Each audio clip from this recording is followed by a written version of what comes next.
मेरे भाइयों, यशायाह 25 आयत नंबर 8 में दर झैल खूबसूरत कलाम लिखा है।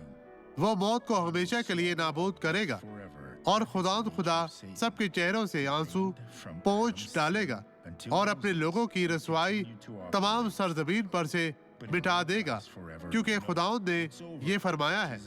मौत शैतान की फितरत है, जिसने आदम के गुनाह से लेकर मूसा तक हुकूमत की, जिसके बाद वो काम करता रहा। लेकिन क्या वो हमेशा के लिए राज करेगा? ये अभी खत्म नहीं हुआ। यीशु पहले ही मौत पर काबू पा चुका है। हम आजाद हो चुके हैं। हम मजीद गुनाह के गुलाम नहीं है, क्योंकि खुदा ने हमें आजाद पैदा किया है। खुदावंद यहोवा खुदावंदों का खुदा है। और आप ऐसा क्यों करते हैं? ईमान रखें और अपनी बरकत पाएं।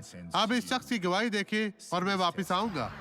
यहाँ यीशु के नाम पर और कौन है? के नाम पर किसने बरकत पाई? आप बेहतर है या नहीं? ठीक हूँ, काफी बेहतर है।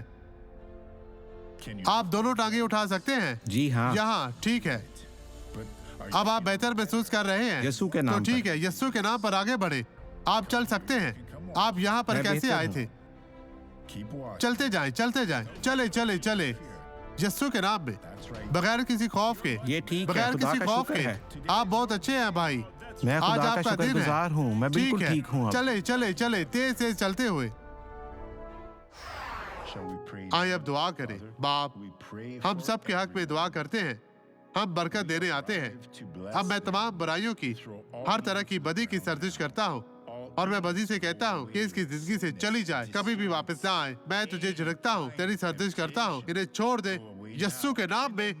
और आप कहें आमीन।